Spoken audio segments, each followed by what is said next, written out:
At 9:27 a.m.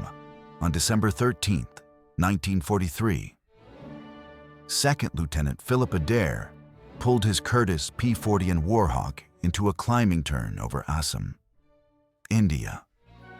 Suddenly, 64 Japanese aircraft materialized through the morning haze 3 miles east, heading directly for his base at Dinjan Airfield.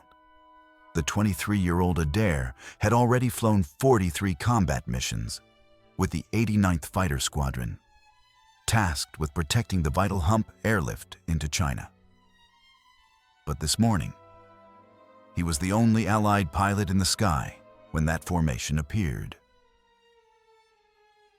Over the past 8 weeks, Japanese air raids on Allied airfields across northeast India had destroyed 47 transport planes on the ground and killed 112 personnel. Adair's P-40, nicknamed Lulu Bell and painted with a grinning skull on its nose, carried 6.50 caliber Browning machine guns and ammunition for only about 12 seconds of sustained fire.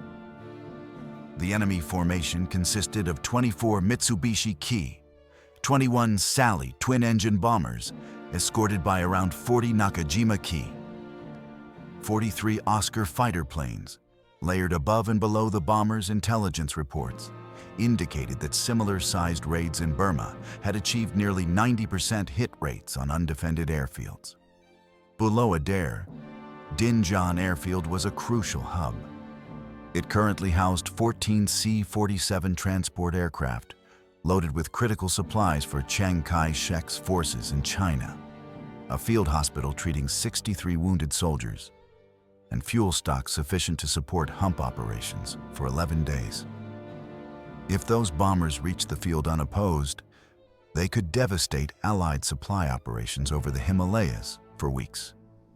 The nearest friendly fighter squadron was 38 minutes away at Jorhat. Adair checked his fuel gauge. Full internal tanks, 180 gallons, about 90 minutes of flight time at combat power. The Japanese formation cruised 3,000 feet below him at roughly 240 miles per hour, heading straight for Dinjan. Standard air doctrine said a fighter pilot outnumbered more than 5 to 1 should wait for reinforcements. Adair faced 64 to 1 odds.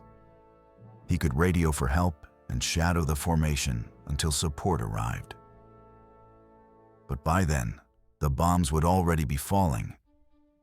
Or he could attack alone and try to disrupt their bombing run. Adair pushed the throttle forward. The Allison V1 710 engine responded with a roar as manifold pressure climbed to 54 inches. The P-40 surged to 320 miles per hour. Adair climbed to position himself 4,000 feet above the bomber stream, approaching from the south with the morning sun behind him. The Oscar fighter escorts hadn't spotted him yet. Their eyes were forward, fixed on the target ahead. He had one advantage: surprise.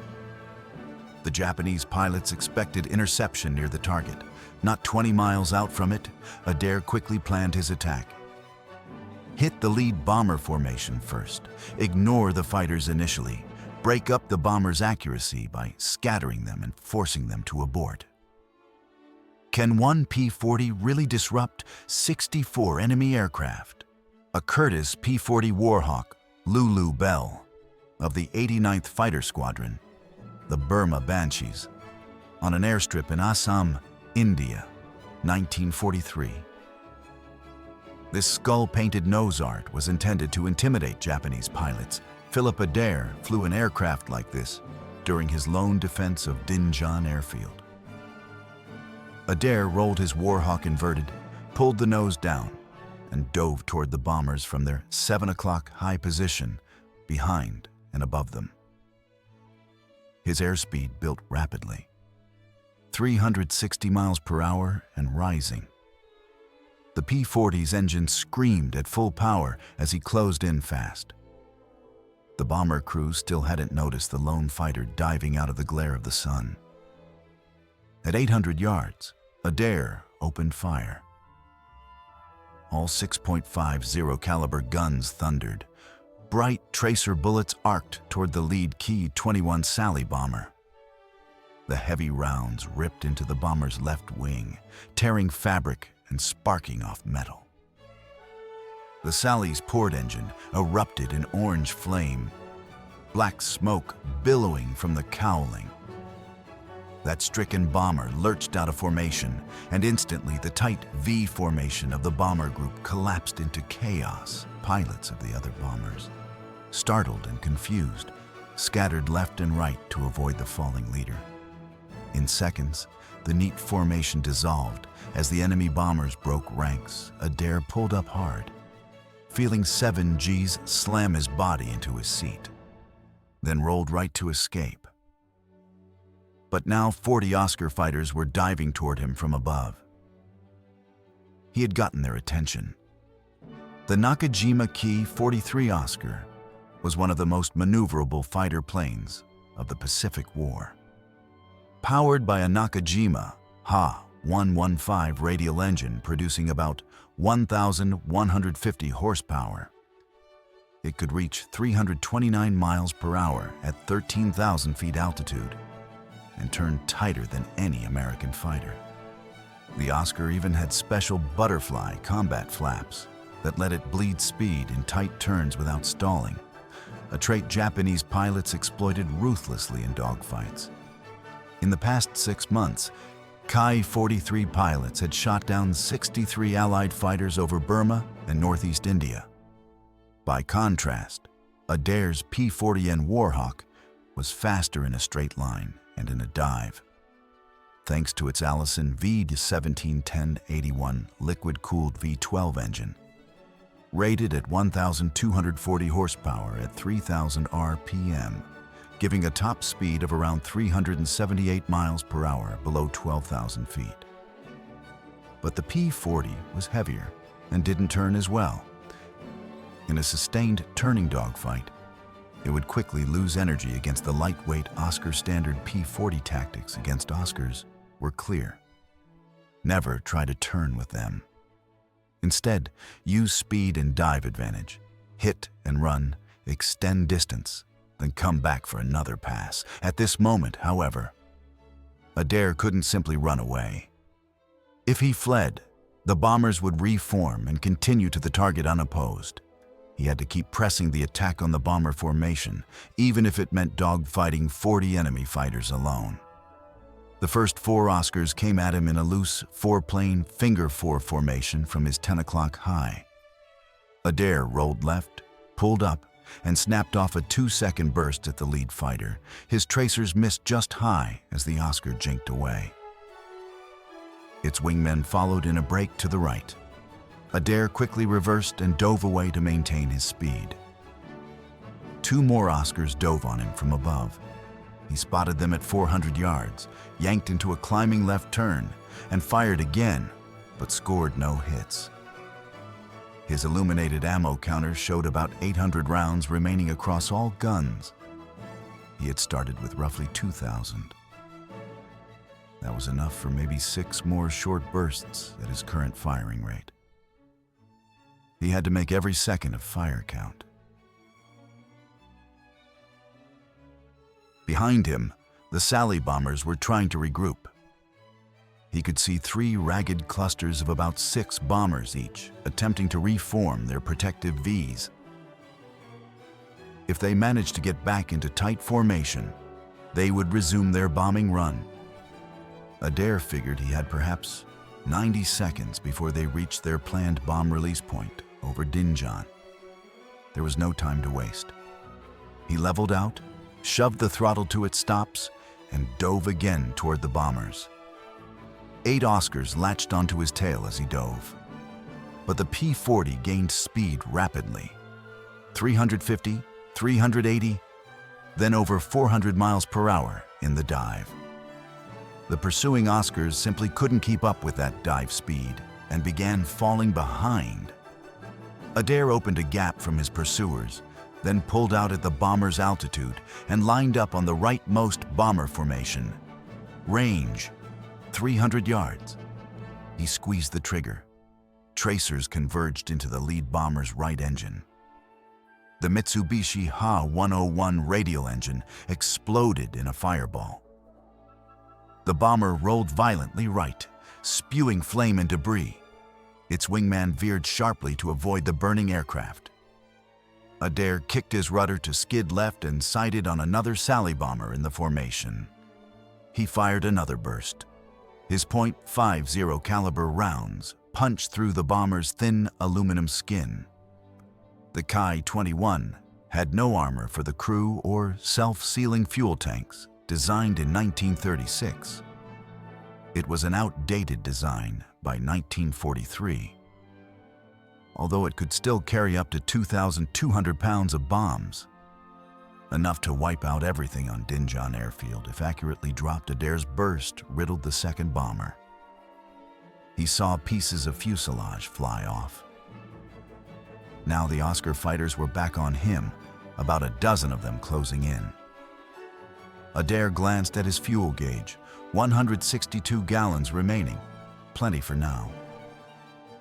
His ammo counter read 650 rounds left. The bombers were still about 19 miles from Dinjan, perhaps 4 minutes from being close enough to drop. He had to keep delaying them.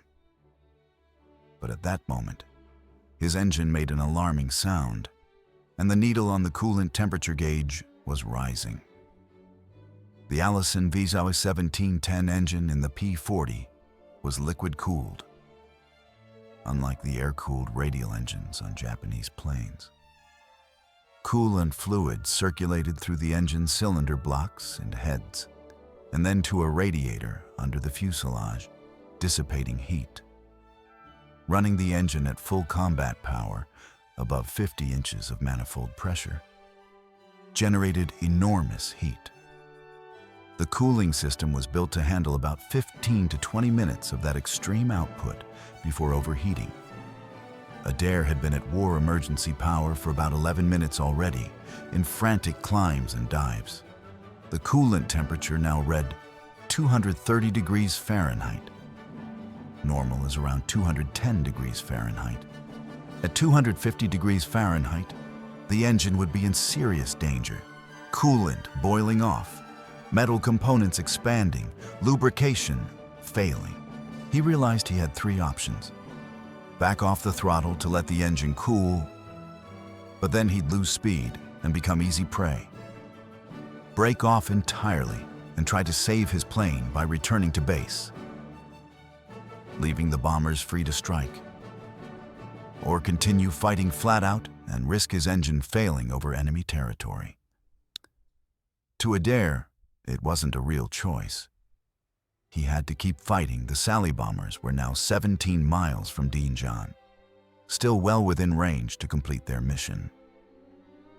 Adair pushed the throttle forward again, despite the heat. 2 Oscars came head-on directly at him. Closing speed was over 600 miles per hour as they barreled toward each other. Both enemy pilots opened fire at 500 yards, sending 7.7 millimeter tracer bullets past Adair's canopy. He held his nerve and returned fire with his heavier .50 calibers. At about 350 yards, his stream of bullets tore into the nose of the left-hand Oscar. The Japanese fighter shuddered and broke off in a dive. Trailing a white plume of coolant vapor, its engine likely fatally hit. The second Oscar also veered off. Adair rolled right and dived once more. His coolant temperature now hit 240 degrees Fahrenheit and climbing. Looking toward Dinjan, he saw the bomber formation still pressing forward. 2 groups of 6 had managed to reform into their V formations. The third group of bombers was still scattered, 3 stragglers trying to catch up. They were now about 15 miles from the target, only a few minutes from bomb release range. Adair knew it was now or never to break their attack. He reversed course for one more head-on run at the lead formation. 6 Oscar fighters dove down to intercept him, but he was already in a steep dive and too fast for them, He streaked past at about 390 miles per hour, leaving those Oscars in the dust, and positioned himself at bomber altitude once more. Coming head-on against the formation, he lined up on the lead sally of the group he hadn't hit yet. He pressed the trigger. His burst smashed into the bomber's right wing root. The whole outer wing collapsed, folding upward and shearing off completely. The Sally bomber rolled inverted and spiraled down. A fatal wound. No parachutes appeared as it spun toward the jungle. The remaining bombers in that formation panicked and broke away in different directions. For a second time, Adair had splintered the formation. Any hope of a coordinated bombing run was now gone. Even if they dropped their bombs at this point, the ordnance would land in a scattered pattern across miles of jungle. Instead of concentrated on the airfield, Adair hauled back on the stick and climbed. The coolant temperature gauge now showed 248 degrees Fahrenheit, deep into the red. The engine began running rough. He could feel new vibrations through the airframe. The Allison engine was starting to detonate. Uncontrolled engine knocking from overheating, a precursor to catastrophic failure. If he didn't ease up soon, the engine would seize. But easing up was not an option yet. Suddenly, 8 Oscars dove on him together from above. This time Adair didn't see them until it was almost too late. He rolled left to evade, but an instant too slow. Enemy bullets tore into his P-40. The first burst of 7.7mm rounds punctured his right wing, ripping canvas and denting spars. Another flurry of hits struck along the fuselage. He felt a thump and his controls went mushy. A round had hit the right aileron's control linkage, making his right aileron sluggish. He had to push harder on the stick to keep level. More bullets whizzed by. A burst sparked off his engine cowling. One round penetrated the engine compartment and ruptured the coolant radiator behind the firewall. In an instant, green coolant fluid sprayed all over his windscreen. The engine temperature spiked past 260 degrees Fahrenheit, and a cloud of steam erupted from the engine cowling. His oil pressure gauge needle was dropping. Not a good sign. The Allison V-12 was dying. Adair chopped the throttle to idle, a desperate attempt to save the engine from destroying itself. The RPM fell from 3,000 down to 2,400. But now, he didn't have enough power to maintain altitude. The P-40 started descending, 1,000 feet per minute, then 1,500.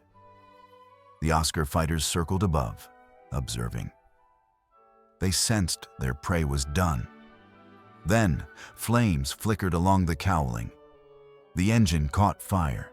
In a liquid-cooled inline engine like the Allison, a fire follows a grim pattern. First, leaking coolant, a mix of water and glycol, can vaporize and ignite on hot engine parts. These flames are then fanned by airflow, spreading along the engine.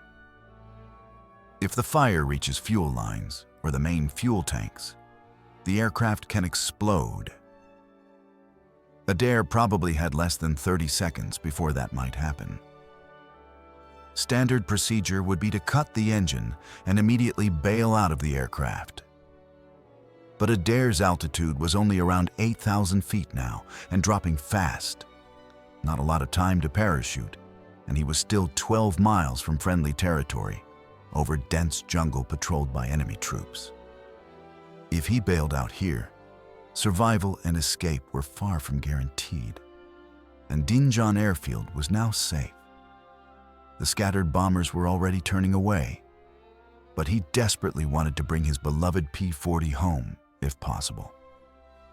Instead of bailing, Adair tried a last-ditch engine trick. He pulled the mixture control lever to the idle cutoff position, briefly starving the engine of fuel. With less fuel, the engine fire diminished momentarily. After a few seconds, as the flames subsided, he pushed the mixture back in to keep the engine running.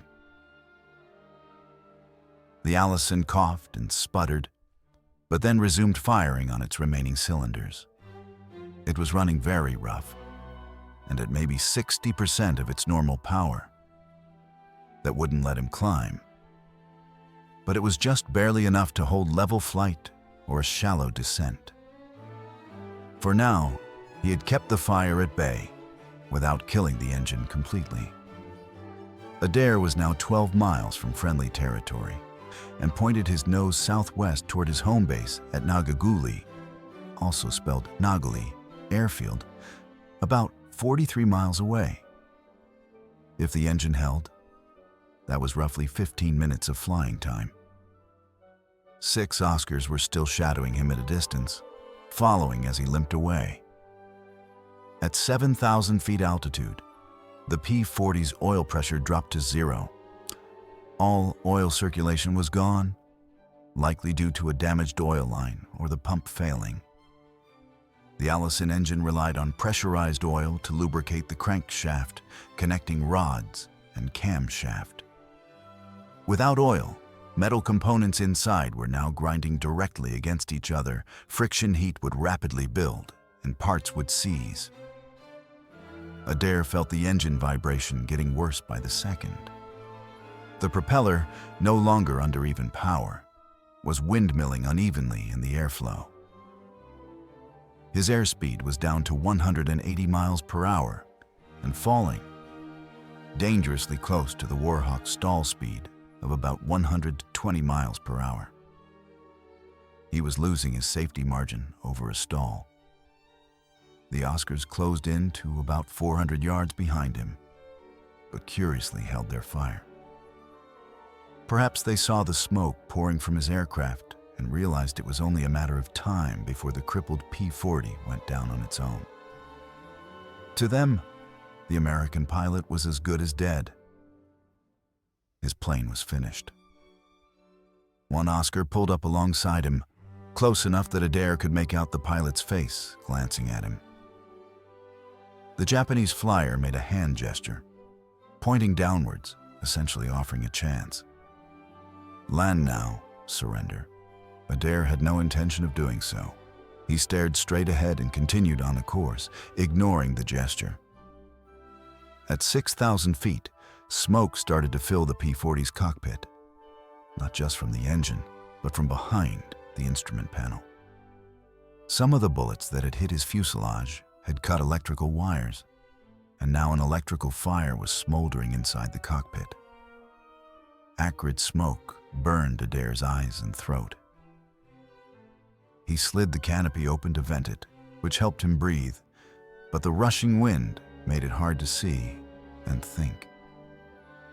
His speed dropped further, to around 160 miles per hour. The Oscars, seeing him in dire straits, climbed a bit and stayed back. They were in no hurry. They figured nature would claim this kill. The lone P-40 was crippled.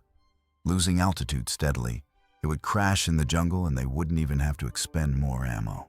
Then, at 4,000 feet altitude, a critical control cable snapped. Adair suddenly felt the stick jerk.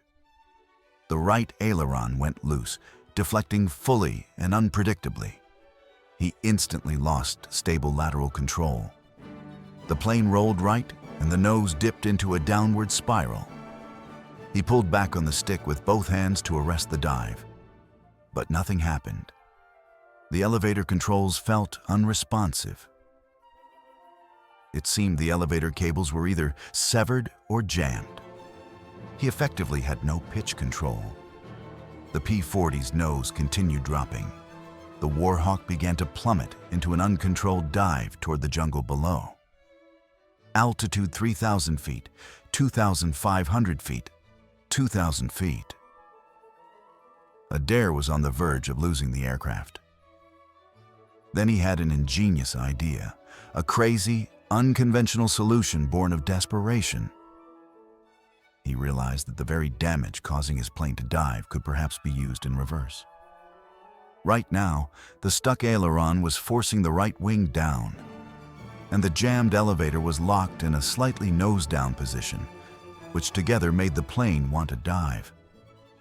But what if he inverted the aircraft? Flying upside down would reverse the effects. The damaged aileron would now force the right wing up, not down, and the nose-down elevator trim would actually push the tail down, relative to the inverted plane, which would raise the nose. In essence, flipping the plane over might counteract the control failures and level the flight. It was a wild, unorthodox maneuver, especially with a failing engine. But it was his only chance to avoid a fatal crash. At about 1,800 feet above the jungle, Adair rolled the P-40 completely inverted. Instantly, he felt himself hanging against his harness straps as gravity tried to yank him out of the cockpit. Blood rushed to his head. The world turned upside down, literally, with the green jungle now above and sky below.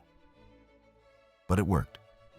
The nose, which had been pitching down, now came up relative to the horizon, since up for the inverted plane was actually toward the ground. The P-40, now upside down, began to pull out of the dive. Adair's vision blurred red at the edges from the negative G-force, but he saw the altimeter needle decelerating its unwind. At around 1,200 feet altitude, the P-40 leveled off, inverted, but no longer falling out of the sky.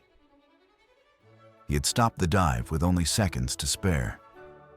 He flew inverted for about 40 seconds, carefully adjusting to maintain a slight climb. Upside down, the airspeed crept up to 140, 150, then 160 miles per hour. And amazingly, the plane even began to climb slowly, about 50 feet per minute. It was minimal, but it was a climb. The improvised technique was holding altitude. However, another problem soon appeared. The P-40's fuel system was gravity-fed and designed for positive G prolonged inverted flight, was starving the engine of fuel. After those 40 seconds, the engine started to sputter from fuel starvation. Adair had to roll back right side up to get fuel flowing normally again.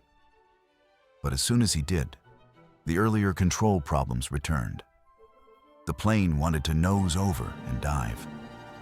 In a controlled rhythm, Adair began a bizarre seesaw maneuver. He'd let the plane descend a few hundred feet right side up to get fuel to the engine and keep it running. Then flip inverted to gain altitude and arrest the descent. Flip, climb, flip, descend, over and over. It was a delicate balance to keep enough fuel reaching the engine while using inverted flight to counteract his damaged controls. The 6 Japanese pilots orbiting above watched this surreal display in amazement. They had never seen anything like it. An American P-40 with smoke trailing, engine damaged and on fire, flying alternating upside down and right side up, refusing to go down. It looked like a doomed animal, wounded but still fighting to survive against all odds. One Oscar pilot dove down perhaps to hasten the end. Adair saw him coming and immediately rolled inverted again, clawing a bit of altitude. Then he rolled upright and flew directly at the oncoming Oscar, guns silent, a bluff. The startled Oscar pilot broke away. This P-40 pilot's sheer audacity, or insanity, gave the remaining Japanese pause. They decided engaging any further was not worth the risk. The Americans seemed willing to ram them, if need be. One by one, the Oscars turned back east toward Burma. Leaving Adair alone, he had beaten them. Not by firepower now, but by determination and ingenuity. Adair continued the agonizing rolling flight toward base. His fuel gauge now showed about 83 gallons left. Oil pressure was still 0. By any conventional expectation, his engine should have seized up by now.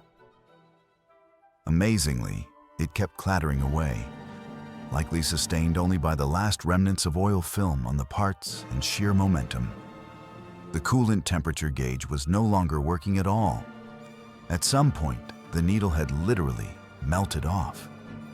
Smoke still streamed from the engine, but the visible flames had subsided, either because the available flammable fluids had burned off, or the lack of coolant had smothered the fire. He coaxed the aircraft up to about 3,000 feet, then 4,000 feet altitude in steps. Finally, after what must have felt like an eternity, Adair spotted Nagaguli airfield ahead in the distance, the dirt runway, the control tower, the dispersal revetments. Home. He wasn't safe yet, but he was close. A new concern hit him: landing gear. The P-40's landing gear was hydraulically operated, using engine-driven hydraulic pumps. His engine was barely producing any power and could die completely at any time. If he dropped the gear too early and the engine quit, he'd crash short of the runway with the gear down, which could be disastrous.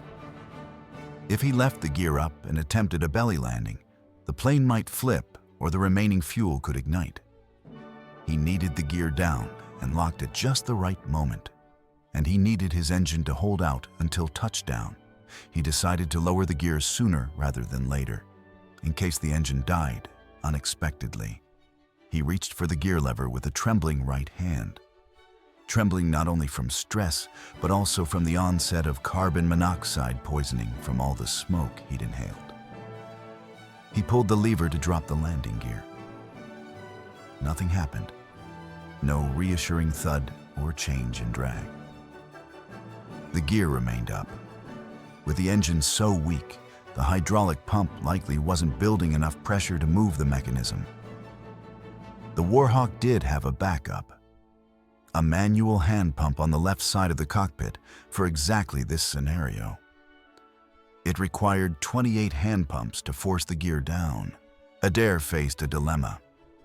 Using the hand pump effectively required both hands.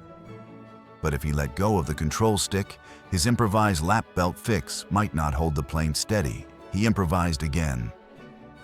While keeping one hand on the stick, he quickly unfastened his lap belt strap from his waist. He then looped the belt around the stick and cinched it tightly to the seat frame, effectively creating a crude autopilot to hold the stick near neutral. The plane wobbled, but stayed roughly level. Then he grabbed the hydraulic hand pump with both hands and pumped furiously. 5 strokes. 10. Nothing yet. 15. His arms burned. At stroke 23, he felt resistance as pressure built. By stroke 28, he heard a thump under the fuselage. The left main landing gear had extended and locked. 3 seconds later, the right gear clunked down into place. The gear indicators showed down and locked. The sudden extension of the gear added a lot of drag. His airspeed bled from 160 down to about 135 miles per hour, still above stall, but not by much. Given the damage, the engine was producing maybe 40% of normal power now, just enough to hold altitude with gear down if he was gentle. Nagaguli's runway was about 7 miles ahead. Maybe 3 minutes flight at this reduced speed. Adair's vision was narrowing. He was suffering the effects of carbon monoxide and exhaustion. Gray darkness encroached at the edges of his sight. He shook his head, focused intently on that runway. At roughly 2 miles out, the Allison engine finally gave up. With a sputter, it quit outright, the many wounds and abuse finally overcoming it. The propeller windmilled to a stop. Adair was now piloting a glider, and the P-40 was a notoriously poor glider, especially shot full of holes with landing gear down. From 2,000 feet altitude at engine failure, a P-40 might normally glide perhaps 3 miles. The runway was 2 miles away, seemingly within that range. But the drag from battle damage and the extended gear effectively reduced his glide ratio. the plane started sinking faster than expected. He quickly saw that he might not reach the airfield. It looked like he would come up short and crash in the jungle just before the runway, perhaps only a few hundred yards from safety. After all he'd survived, the thought of crashing so close was agonizing. Then Adair recalled a peculiar tip from training, something about extending glide range by flying inverted.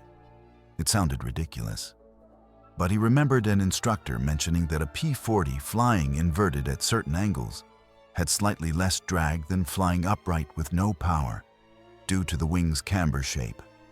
In a normal glide, the plane descends nose low, wings producing lift upward. Inverted, the lift would actually pull downward, since the wings are upside down relative to gravity. But under certain conditions that might reduce drag and flatten the glide, it was an obscure concept that no one ever expected a pilot to actually use. But Adair had nothing to lose now. With the runway on the horizon and only about 1,800 feet of altitude left, Adair once again rolled the P-40 upside down, and immediately his perspective flipped. Runway now above him in his view, ground below.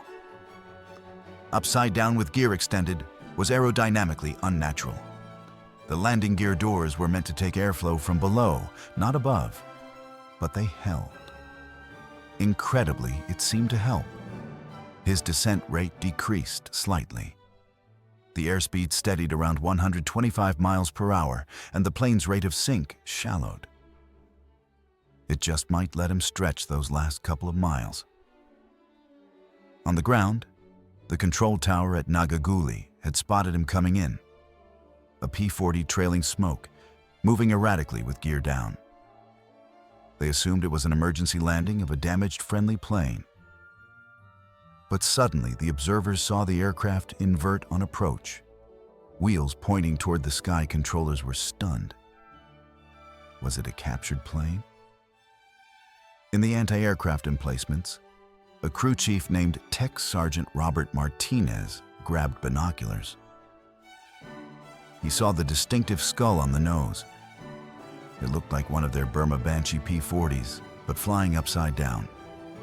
He saw the landing gear extended, smoke pouring from the engine. Martinez's first thought was that perhaps a Japanese pilot had stolen an American plane in some trick to strafe the field. He and other ground crew dashed to a .50 caliber AA machine gun position at the field's perimeter. They trained the gun toward the incoming aircraft, unsure of its intentions. Meanwhile, Adair, still inverted, was nearly there. At about 400 feet altitude and half a mile from the runway threshold, his vision was tunneling severely. Between carbon monoxide, smoke inhalation, and the blood pooling in his head from -G, he was at the edge of consciousness. He had maybe 20 seconds of clarity left to execute the landing. He knew he must roll upright before touchdown. He couldn't land inverted. But the timing had to be perfect. If he righted the plane too early, the damaged controls could nose him into the ground short of the runway. Too late, and he'd slam into the runway inverted. He decided to roll at an altitude of about 200 feet, just a few seconds from the threshold. At 200 feet, roughly 300 yards from the runway start, Adair rolled the P-40 right side up. The moment he did, the plane's battle-damaged controls asserted themselves. The right wing dropped again due to the free aileron, and the nose wanted to pitch down. With what little strength he had left, Adair fought it. He threw in left stick to counter the roll and pulled back on the stick to coax the nose up. The elevator was partly responsive. Not completely severed, it turned out, just partly jammed or weakened. The P-40 leveled its wings and managed to hold a nose-up attitude as it crossed the runway threshold. But it was coming in fast and steep. Normally, A landing approach in a P-40 with flaps would be around 90 miles per hour. But his flaps were inoperative, hydraulics gone to the gear. So he was coming in around 120 miles per hour. In the flak pit, Sergeant Martinez and the others tracked the wobbling plane with their machine gun, uncertain whether to fire. In the final seconds, they recognized the skull insignia. It was one of their own. Martinez urgently yelled, "Hold fire!" They did. Everyone on the ground braced as the P-40 came in and hot. Adair's P-40 streaked over the threshold at about 90 feet altitude, sinking fast. In mere seconds, the wheels slammed onto the runway with a tremendous impact. An estimated 7G hit as the gear took the weight. The left main strut held, the right main collapsed under the stress, likely weakened by enemy fire and the hard drop. The tailwheel hit, and the plane immediately lurched right as the failed right gear let the wingtip hit the ground. The Warhawk ground looped, spinning almost 180 degrees, kicking up sparks and chunks of pavement. The aircraft skidded to a stop facing backward, about 200 feet down the runway. Smoke was billowing from the engine compartment. Emergency crews and ground personnel sprinted toward it. For a few long moments, Adair sat motionless in the cockpit amidst swirling smoke. Then, astonishingly, he released his harness, stood up in the cockpit, and climbed out onto the wing. When he tried to stand on the wing, his legs buckled. He had to grab the wing root to steady himself. By then, ground crew had reached the plane and helped him down. Crash trucks arrived and blasted foam onto the smoking engine. Sergeant Martinez and Adair walked around the wrecked P-40 together, surveying the damage. The toll was incredible. 16 bullet holes riddled the fuselage, 7 holes in the right wing, 4 in the left wing. A round had completely severed the right aileron cable. Another punctured the hydraulic reservoir. Another had cut 2 separate electrical cable bundles behind the dash, explaining the cockpit fire. The Allison engine was essentially destroyed. Severe overheating and oil starvation had ruined it. When the cowling was opened, they found every cylinder scored and burnt. 3 of the engine's connecting rods were literally welded to the crankshaft from heat. The oil pan was dry, and the remaining oil burned to sludge. The coolant system was shattered. Lulu Bell had given everything. This aircraft would never fly again. It was beyond repair. Adair later noted that it took 3 days just to patch the plane up and examine it. And remarkably, despite all the abuse, no metal shards were found in the oil filters. The P-40 had been a tough old bird indeed, but Philip Adair had saved Dinjan Airfield. Not a single Japanese bomb struck the base that day. Intelligence later confirmed that all 24 Sally bombers had turned back. Without successfully bombing their target, the formation had scattered about 15 miles short of Dinjan. The Oscars escorted the disorganized bombers back toward Burma with their payloads still aboard, or jettisoned over uninhabited jungle. 0 bombs hit Allied facilities. 0 Allied casualties on the ground. All 14 C-47 transports at Dinjan remained unscathed and operational. The Vital Hump airlift continued uninterrupted. On December 16, 1943, 3 days after the battle, 10th Air Force Headquarters interviewed Lieutenant Adair about the engagement. He recounted the attack in detail, how he dove on the bombers, the dogfights with Oscars, the radical inverted maneuvers he used to keep his plane airborne, and the unconventional landing. Flight surgeons examined him and found carbon monoxide levels in his blood still extremely high, even 72 hours after the mission. They concluded he had been severely poisoned by carbon monoxide and likely operating at the edge of consciousness for the final 10 to 15 minutes of the flight. By all rights, he should have blacked out. Yet through sheer willpower and focus, he stayed functional. On January 8, 1944, Lieutenant General Joseph Stilwell, commander of U.S. forces in the China-Burma-India theater, personally awarded 2nd Lieutenant Philip Adair the Silver Star for his actions. The citation read, in part, "For gallantry in action against enemy forces on December 13, 1943, when Lieutenant Adair, flying alone, engaged and disrupted a formation of 64 enemy aircraft attacking Allied installations, continuing his attack despite severe aircraft damage and personal injury, thereby preventing destruction of critical supply facilities." Adair went on to fly 95 more combat missions with the 81st Fighter Group. He became an ace, ultimately credited with 5 confirmed aerial victories. For the December 13th battle, official records credited him with 1 fighter destroyed, plus 1 fighter and 2 bombers damaged. The confusion of battle and lack of gun camera clarity meant some probable kills weren't confirmed. One of his scattered bombers was later found crashed by another pilot, and at least 1 Oscar was probably downed by his fire.